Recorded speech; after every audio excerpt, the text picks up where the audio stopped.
శ్రీమాత్రే నమ. జయ గురు దత్తాత్రేయ నమ.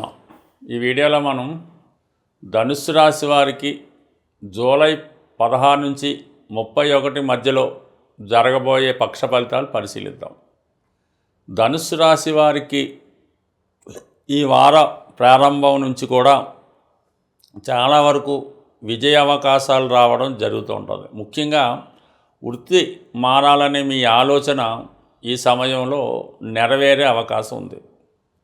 కొంతమందికి ఉద్యోగపరంగా ట్రాన్స్ఫర్ రావచ్చు. కొంతమంది ఉన్న ఉద్యోగాన్ని విడిచిపెట్టి వేరే ఉద్యోగం మారడానికి కూడా అవకాశం ఉంటుంది. అయితే అష్టమ స్థానంలో ఏర్పడినటువంటి ఈ బుధాదిత్య యోగం, అలాగే ఎస్పెషల్లీ ధనుసు రాశి వారికి భాగ్య రాజ్యాధిపతి యోగం అన్నది ఒక విధంగా ఉద్యోగంలో అభివృద్ధి రావాల్సి ఉన్నది. అయితే అష్టమ స్థానంలో ఏర్పడడం వల్ల అనూహ్యంగా మనకి రావాల్సినటువంటి అవకాశం చివరి నిమిషంలో ఇబ్బంది పడడం జరుగుతూ ఉంటుంది. అయితే అది తప్పనిసరి పరిస్థితుల్లో ఉద్యోగాన్ని విడిచిపెట్టి వేరే ఉద్యోగం చూసుకోవాలని పరిస్థితి కూడా రావచ్చు. అయితే ప్రాథమికంగా కొంత ఇబ్బంది కలిగినప్పటికి కూడా తర్వాత దాని అభివృద్ధి అనుకూలంగా ఉండే అవకాశం ఉంటుంది. కాబట్టి ఏమాత్రం అధైర్యపడకుండా ధైర్యంగానే మీ యొక్క ప్రయత్నం మీరు చేయడం వల్ల ఖచ్చితంగా భగవంతుని యొక్క అనుగ్రహం మీకు లభిస్తూ మంచి ఫలితం అన్నది రావడం జరుగుతుంటుంది. మరి కొంతమందికి సడన్గా వాళ్ళు చేస్తున్నటువంటి డిపార్ట్మెంట్లోనో వారు చేస్తున్నటువంటి సంస్థలోనో అనూహ్యంగా ప్రమోషన్ కూడా రావడం జరుగుతుంటుంది. అంటే ఒక పదవి అభివృద్ధి వస్తుంది. అది ఇతరులకి నష్టం కలగడం వల్ల, అంటే సడన్గా మీ యొక్క బాస్కో, మీ యొక్క ఎండీకో, డైరెక్టర్కో ఇబ్బంది కలగడం వల్ల, వారి పదవి నుంచి తప్పుకోవడం వల్ల ఆ పదవిలోకి మీరు రావడానికి కూడా టెంపరరీ అవకాశం ఉంటుంది. అది పర్మనెంట్ అయితే కాదు. కొద్ది రోజుల తర్వాత మళ్ళీ మీరు యథాస్థానానికి రావడం జరుగుతూ ఉంటుంది. ఏది ఏదైనా వృత్తిపరంగా చాలా బిజీగా, చాలా రెస్ట్లెస్గా పనిచేయవలసి ఉంటుంది. మీరు ఎంత కష్టపడితే అంత ప్రతిఫలం ఈ సమయంలో పొందగలుగుతారు. ఇక గురువు దృష్టి ఎటు మీ సప్తమ స్థానంపై ఉండనే ఉంది. దాంతోపాటుగా 3వ స్థానాన్ని, 7వ స్థానాన్ని, 11వ స్థానాన్ని చూడటం వల్ల పెళ్లి సంబంధించిన విషయాల్లో మీ ప్రయత్నాలు చాలా వరకు నెరవేరుతాయి. అలాగే జీవిత భాగస్వామి యొక్క ఆదాయం పెరుగుతూ ఉంది. అలాగే కొంతకాలం పాటు వివాహ విషయంలో జాతకాలు కలవకో ఇంకో వేరే కారణాల వల్ల వివాహ సంబంధాలు ఎదుగుతున్న వారికి ఈ సమయంలో చాలా వరకు వివాహ ప్రయత్నాలు నెరవేరే అవకాశం ఉన్నది. ఎందుకంటే మనకి ఈ పక్షం చివరిలో ఇంచుమించుగా 26వ తారీఖున ఈ శుక్రగ్రహం కూడా సప్తమ స్థానంలో మారుతున్నాడు. ఎప్పుడైతే ఈ 2 శుభగ్రహాలు సప్తమ స్థానంలోకి వచ్చాయో కంపల్సరీగా ఈ ధనుసు రాశి వారికి వివాహ ప్రయత్నాలు ఫలిస్తాయి, కొత్త పరిచయాలు ఏర్పడతాయి, ఒక గౌరవం, హోదా కలిగినటువంటి వివాహ సంబంధం రావచ్చు, లేదంటే అటువంటి వారితో పరిచయం కూడా ఏర్పడే అవకాశం ఉన్నది. ఇది ఎక్కువగా ఈ సినిమా, టీవీ ఫీల్డ్ రంగంలో ఉన్న వాళ్ళకి కూడా మంచి అవకాశాలు రావడానికి, మీలో ఉన్నటువంటి టాలెంట్కి తగు గుర్తింపు రావడానికి ఎక్కువ అవకాశాలు ఉన్నాయి. సో అప్పటి వరకు, అంటే ఇంచుమించుగా ఈ పక్షంలో 26వ తారీఖు వరకు స్త్రీలతో చాలా జాగ్రత్తగా ఉండవలసి ఉంటుంది. అధికారంలో ఉన్నటువంటి స్త్రీలతో కానీ, మీ కుటుంబ సభ్యుల్లో ఉన్నటువంటి స్త్రీలతో కానీ అనుకోకుండా విరోధాలు వచ్చే అవకాశం ఉన్నది. చిన్న సమస్యని పెద్దది చేసుకోకుండా చాలా వరకు మీ యొక్క ఈగో అట్టైన స్త్రీలతో రాజీ మార్గంలోనే వెళ్తే మంచిది తప్ప వారితో ఏమాత్రం మీరు సమస్యను పెంచుకున్నా తర్వాత అది మీకే ఇబ్బంది కలిగే అవకాశం ఉంటుంది. అందువలన ఎట్టి పరిస్థితుల్లో కూడా స్త్రీలతో విరోధం పెంచుకోకుండా సాధ్యమైనంత వరకు వారికి అనుకూలంగా ఉంటేనే మీకు మిగతా గ్రహాల యొక్క యోగాలు కూడా పనిచేసే అవకాశం ఉంది. కాబట్టి ఈ విషయంలో చాలా జాగ్రత్తగా ఉండండి. అంటే స్త్రీలంటే బయట స్త్రీలని కాదు, మీ కుటుంబంలో మీ మదర్ అవ్వచ్చు, మీ సిస్టర్ అవ్వచ్చు, మీ కూతురు కూడా అవ్వచ్చు. అందువలన వారికి అనుకూలంగానే ఉండడం మంచిది. బట్ రాబోయే రోజుల్లో దీని ప్రభావం మరింత ఎక్కువ కాకుండా జాగ్రత్త పడవలసి ఉంటుంది. బట్ ఏదైనా అర్ధాష్టమ శని ప్రభావం వల్ల చాలా విషయాల్లో మీ మనసు హర్ట్ అవుతుంది, ఈగో హర్ట్ అవుతుంది, మనసుకు కష్టం కలిగించే వార్తలు వినడం జరుగుతూ ఉంటుంది. అయినప్పటికీ కూడా ఈ సమయంలో రాజీ ధోరణిలోనే వెళ్ళడం మంచిది. బట్ ఏదైనా గతంలో జరిగిపోయినవి తవ్వుకోకుండా జరగబోయే వాటి కోసం ఆలోచించడం మంచిది. ఈ సమయంలో ఎవరో ఒకరి యొక్క ఆరోగ్యం ఇబ్బంది పడడం వల్ల, అంటే మీ ఇంట్లో భార్యకో, మదర్కో దానివల్ల కూడా కొంత ఆవేదన ఇబ్బంది పడే అవకాశం ఉంది. బట్ ఏదైనా ప్రతి సమస్యకి కంపల్సరీగా గురువు యొక్క అదృష్ట యోగం తోడవడం వల్ల ఏ సమస్య అయినా పరిష్కారం అవ్వడం జరుగుతూ ఉంటుంది. భాగ్యస్థానంలో కుజకేతువుల కలయిక ఇది చాలా వరకు ఏదైనా పుణ్యక్షేత్రం దర్శించడం కానీ విదేశ ప్రయాణాలు చేయడం కానీ జరుగుతుంది.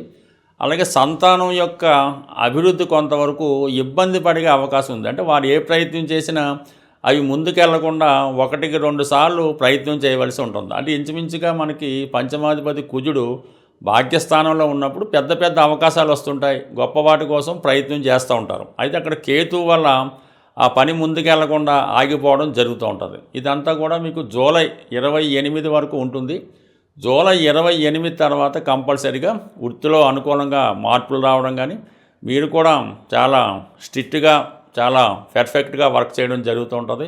దశమ స్థానంలో కుజుడు దిగ్బలం అవ్వడం వల్ల వృత్తిపరంగా మీరు కమెంట్ చేసుకొని మీ యొక్క వృత్తిని మీ యొక్క చేతిలోకి తీసుకొని మీరు అనుకున్న విధంగా చేసే అవకాశాలు ఎక్కువగా ఉంటాయి. బట్ ఏదైనా ఈ రాశి వారికి 3వ స్థానంలో రాహువు, అలాగే ఈ రాహు ఎప్పుడు కూడా కొత్త కొత్త పరిచయాలు, కొత్త కొత్త అవకాశాలు వస్తుంటాయి. అవకాశాలు వచ్చినప్పటికి కూడా విపరీతమైనటువంటి పోటీ ఏర్పడడం జరుగుతూ ఉంటుంది. విపరీతమైనటువంటి స్టామినాతో మీరు పనిచేయవలసి ఉంటుంది. దాని ప్రతిఫలం కూడా ఆ విధంగానే ఉంటుంది. గతంలో ఉన్నటువంటి మీ సంపాదన అనూహ్యంగా అనేక రెట్లు పెరిగే అవకాశం ఉంటుంది. మీరు ఎంత శ్రమ పడితే అంత ఆదాయం ఈ సమయంలో లభించే అవకాశం ఉంది. కానీ ఎప్పుడన్నా సరే గురువు రాశిని చూస్తున్నప్పుడు దైవబలం తప్పనిసరిగా ఉంటుంది. మీరు ఎంత బిజీగా ఉన్నా కూడా మీ దైనందిన కార్యక్రమాలు మర్చిపోకుండా నిరంతరం మీ యొక్క రోజు కొనసాగే ఈ పూజా కార్యక్రమాలు కానీ దైవ ప్రార్థనలు కానీ కొనసాగిస్తూనే మీ ప్రయత్నాలు చేయాలి తప్ప మనకి ఖాళీ లేదు, సమయం లేదని దైవాన్ని పక్కన పెట్టి మీ ప్రయత్నం చేస్తే ఆ ప్రయత్నం ముందుకెళ్లకుండా మధ్యలోనే ఆగిపోయి చివరికి టైం అంతా వృధా అయ్యే అవకాశం ఉంటుంది. సాధారణంగా ఏ జాతకుడికైనా ఎవరికైనా సరే ఆర్థికపరమైనటువంటి సమస్యలు ఎక్కువగా ఇబ్బంది కలుగుతూ ఉంటాయి. అలాగే కొన్ని సందర్భాల్లో అన్నదమ్ముల మధ్య, భార్యాభర్తల మధ్య, స్నేహితుల మధ్య వచ్చే విభేదాలు మనస్తాపానికి గురి చేస్తూ ఉంటాయి. ఎటువంటి ఆర్థిక సమస్య అయినా లేదా ఎటువంటి రక్త సంబంధీకుల మధ్య వచ్చినటువంటి సమస్య అయినా పరిష్కారానికి ఒక తాంత్రిక పరిహారం అన్నది ఇప్పుడు మనం తెలుసుకునే ప్రయత్నం చేద్దాం. మీకు మీ నక్షత్రానికి సాధన తార వచ్చే రోజు ఎన్నుకోవాల్సి ఉంటుంది. అంటే సాధన తార అంటే మీ జన్మ నక్షత్రానికి 6వ తార సాధన తార అంటారు. ఆ సాధన తారలో మనం ఏ ప్రయత్నం చేసినా కంపల్సరీగా అది సక్సెస్ రావడం జరుగుతూ ఉంటుంది. అది కోర్టు కేసు అవ్వచ్చు, ఉద్యోగ ప్రయత్నం అవ్వచ్చు, రుణ ప్రయత్నం అవ్వచ్చు, కంపల్సరీగా సక్సెస్ అవుతూ ఉంటుంది. అంటే ఏదైనా ఈ పంచాంగాన్ని నక్షత్రాలను పాటిస్తూ ఉంటే వారికి దీని యొక్క విలువ అర్థమవుతూ ఉంటుంది. కొంతమంది పెద్దగా ఈజీగా తీసుకుంటారు. కానీ కావడం మీరు ఒక సాధన తార రోజు మీకు ఏదైనా ఒక ఆంజనేయ స్వామి టెంపుల్లో పరిచయం ఉంటే, పూజారి గారు ఉంటే ఓకే. లేని పక్షంలో ఆంజనేయ స్వామి విగ్రహం ఎక్కడున్నా పర్వాలేదు. ఈ సాధన తార రోజు ఉదయం పూట చక్కగా స్నానం చేసి ఒక మంచి తమలపాకు తీసుకోవాలి. అంటే కేవలం ఒకటంటే ఒకటి కాదు, 5 తమలపాకులు ఒక ఒత్తుగా తీసుకొని ఆ తమలపాకు పైన, అంటే మీ సమస్య ఏం రాయక్కర్లేదు, మీ సమస్య తలుచుకొని సింధూరంతో ఆ తమలపాకు పైన ఒక చక్కగా చంద్రబింబంలాగా ఒక బొట్టు పెట్టినట్టు పెట్టి మీ మనసులో కోరిక తలుచుకొని ఆంజనేయ స్వామి వారి పాదాల వద్ద ఉంచవలసి ఉంటుంది. ఈ విధంగా ఒక్క 41 రోజులు ఈ యొక్క ప్రయత్నం, ఈ యొక్క నియమం చేయడం వల్ల వీలైతే ఈ 41 రోజులు కూడా సాత్వికమైనటువంటి ఆహారం తీసుకోవడం, హనుమాన్ చాలీసా పారాయణ చేయడం, ఈ పటిక బెల్లం అంటే ఇంటి దగ్గరైనా మీరు ఈ ఆంజనేయ స్వామి విగ్రహం దగ్గరైనా పటిక బెల్లం నైవేద్యంగా పెట్టి ఈ 41 రోజులు విధి విధానంగా పూర్తి చేయడం వల్ల ఎటువంటి సమస్య అయినా 100% నెరవేరడం జరుగుతూ ఉంటుంది. ఇది ప్రయత్నం చేసి చూడండి. స్త్రీలు ఆచరించినప్పుడు మధ్యలో గ్యాప్ వస్తే 5 రోజులు సెలవు తీసుకొని మళ్ళా కంటిన్యూ చేస్తే అటు వివాహం కాని వారికి వివాహం అవుతుంది, భార్యాభర్తల మధ్య గొడవలున్న పరిష్కారం అవ్వడం జరుగుతూ ఉంటుంది. దీంతోపాటు ఒక ఇంకొక చిన్న రెమెడీ. అయితే దురదృష్టవశాత్తు ఈ సిటీలో ఉన్న వాళ్ళకి ఆ రెమెడీ జరగకపోవచ్చు. ఎందుకంటే మనకి కాకులు అన్నవి కనబడటమే లేదు. అవకాశం ఉన్నవాళ్ళు కాకులు వస్తూ ఉంటాయి.